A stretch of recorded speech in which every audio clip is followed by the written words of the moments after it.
everybody, Alex here, and what I have in this box today is the most amazing giveaway I have done to date. So I had one very special giveaway winner win a box of everything I use in my studio. These are my favorite things, the necessities, as well as some fun extras that you don't need, but they are pretty luxurious to use when you're creating. I thought this would be a great opportunity to walk you through all of the products that I use, my favorite supplies, my recommendations, and a little bit of the reasoning behind why I use what I use, why I recommend what I recommend.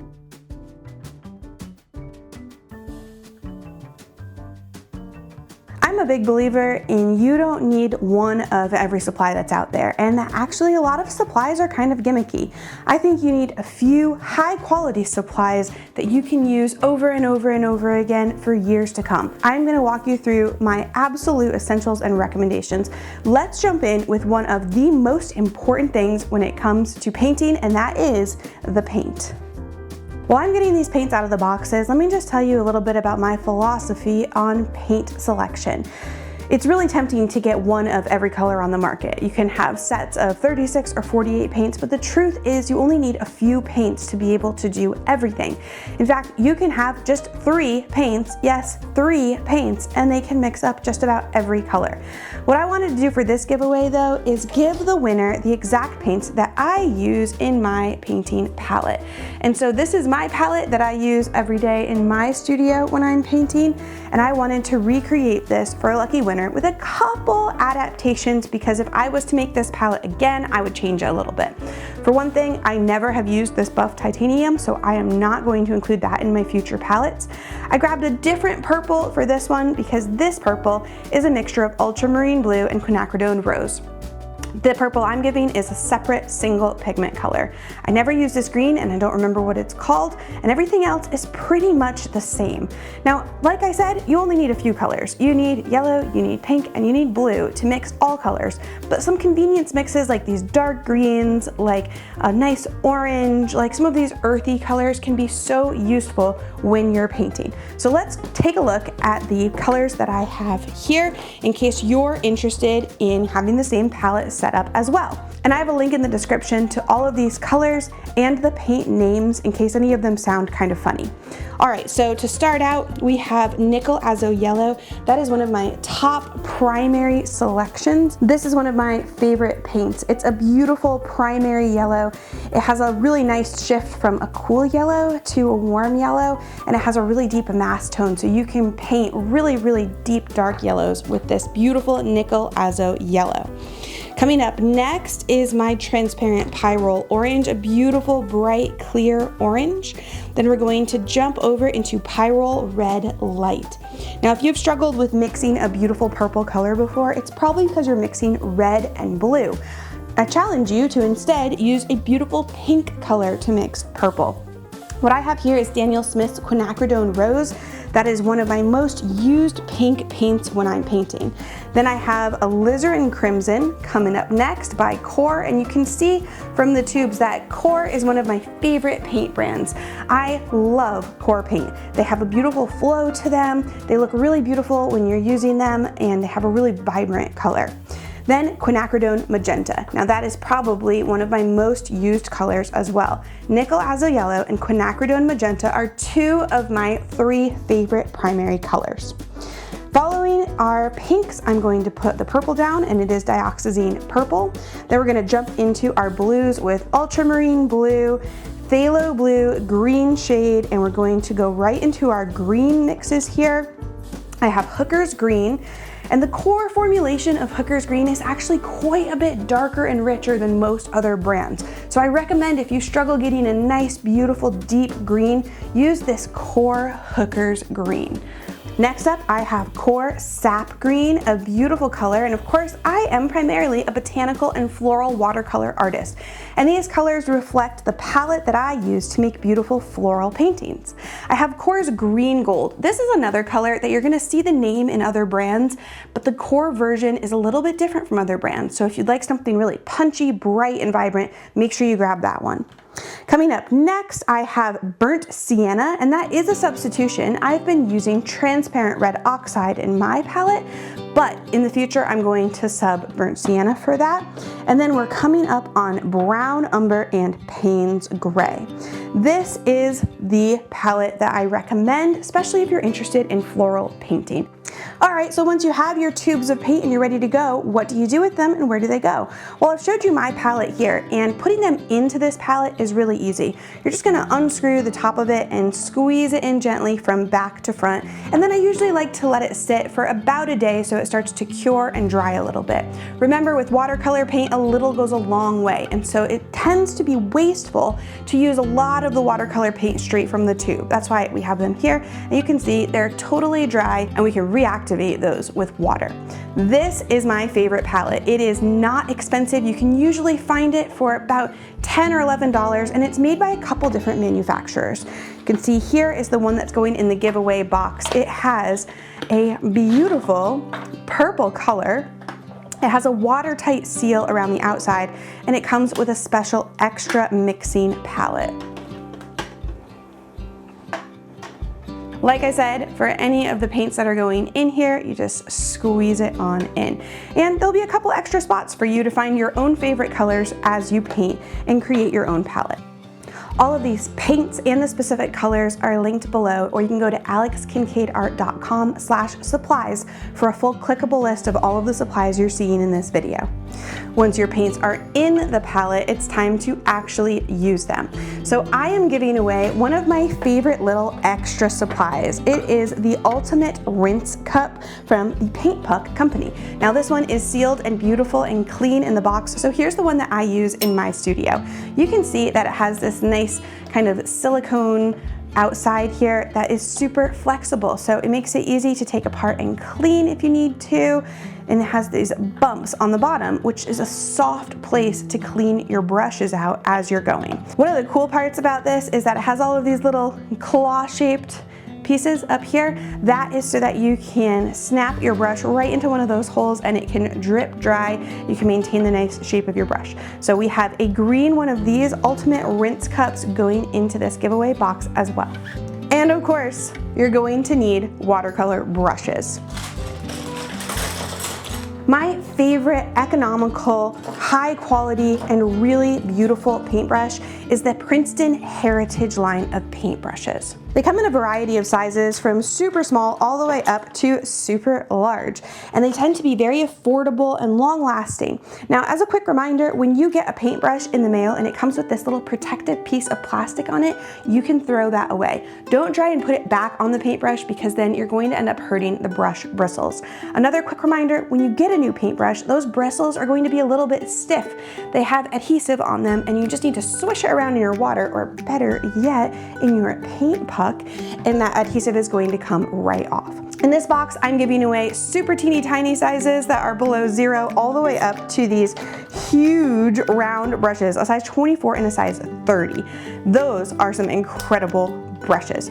My most used brushes tend to be sizes like 2, 4, and 6, or somewhere in there. Remember with brush sizes that the sizing isn't consistent across brands.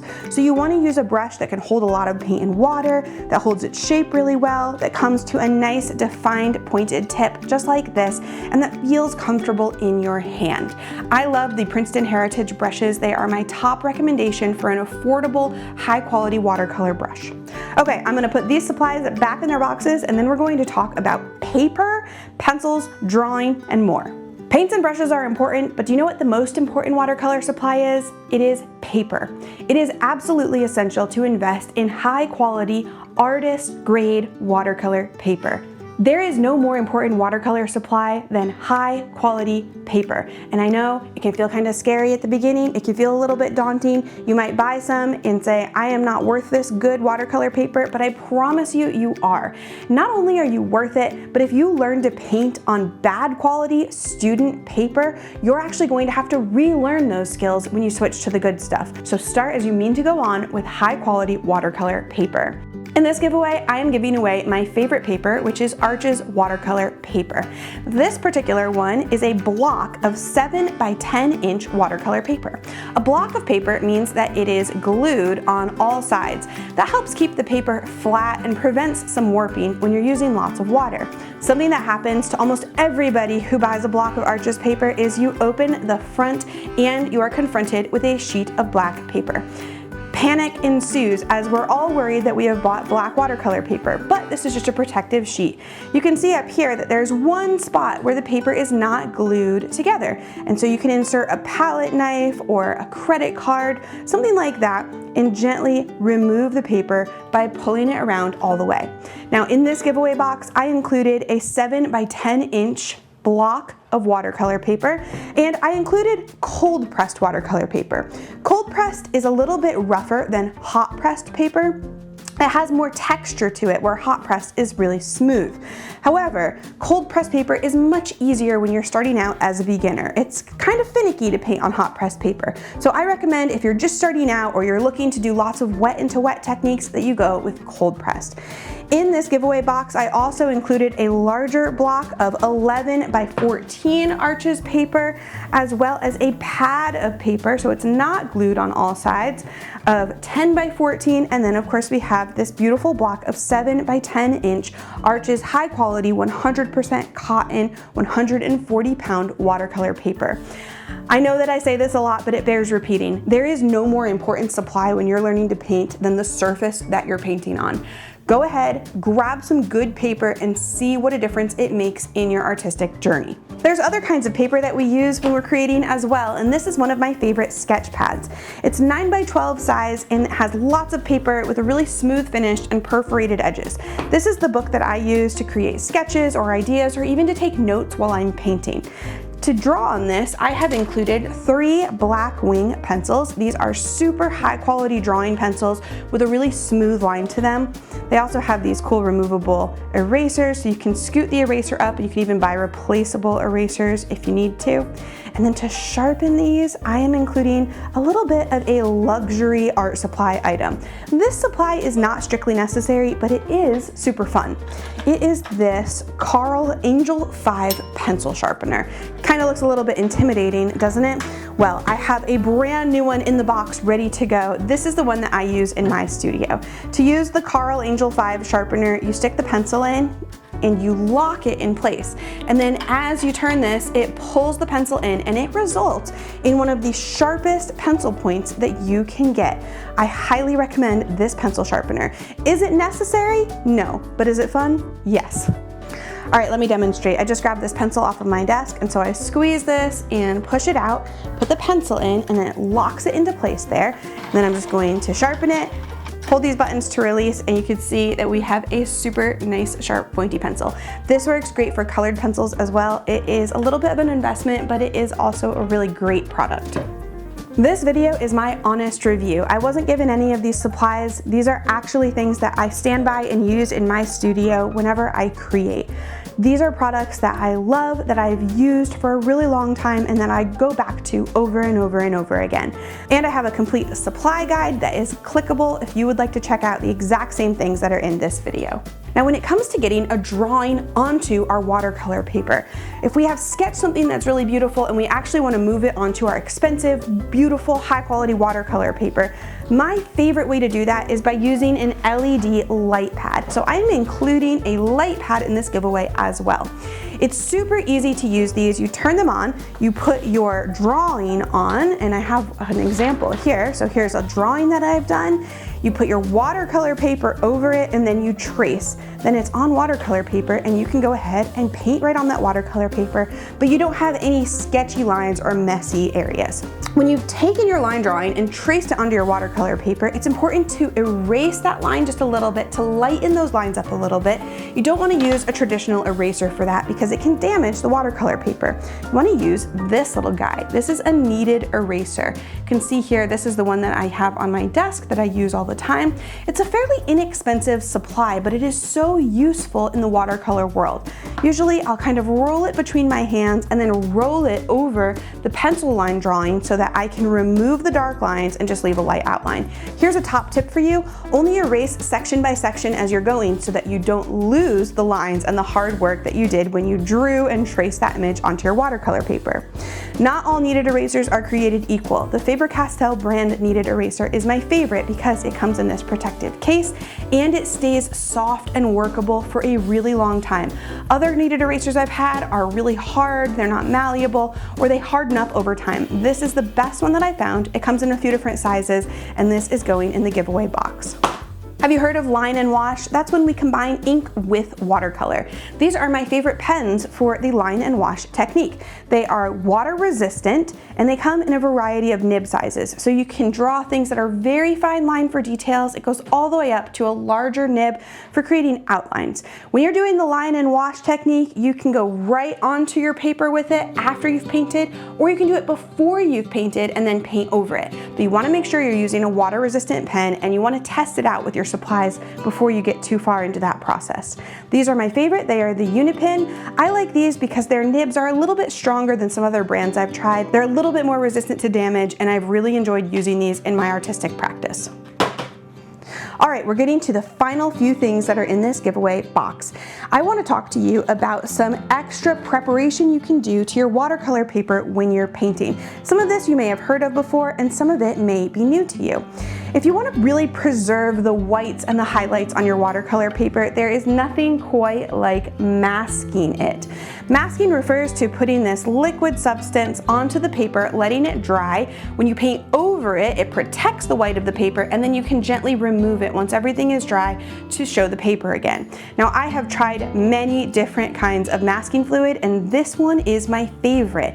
It doesn't stain the paper, it comes up very easily, it hasn't ever torn the paper for me, and here's a little tip. Whenever you're using masking fluid, make sure that the paper you're applying it to is completely dry. If it is still damp at all, it's going to tear the paper. Make sure it's completely dry when you apply it. This handy little kit comes with an applicator. I don't really use the applicator. I tend to use a paintbrush with a little bit of dish soap on it to prevent the paintbrush from getting damaged. We have the jar of the white masking, and then we have the liquid frisket remover. So this is a little kind of squishy eraser. When you pull it over the dried masking, it comes right up and it makes it really easy so that you don't have to get your fingers in it or smudge paint or anything. So there's a masking kit. One of the other ways I like to apply masking fluid is with a ruling pen, and so I'm including one of those as well. Kind of dip the nib of this ruling pen into it, and you can adjust the width with this little dial, and then you can make very long straight lines and tiny little details with it. So that's a fun little extra tool. And the last thing I have here is my gummed tape. Now this is what I use when I want to stretch my watercolor paper. Lots of watercolor paper gets warped when we use it, when we apply a lot of water to it. If you stretch your watercolor paper, it means that you're soaking it in water, putting it on some kind of hard board, and I tend to like gator board for that, and then keeping a lot of tension on it while the paper dries.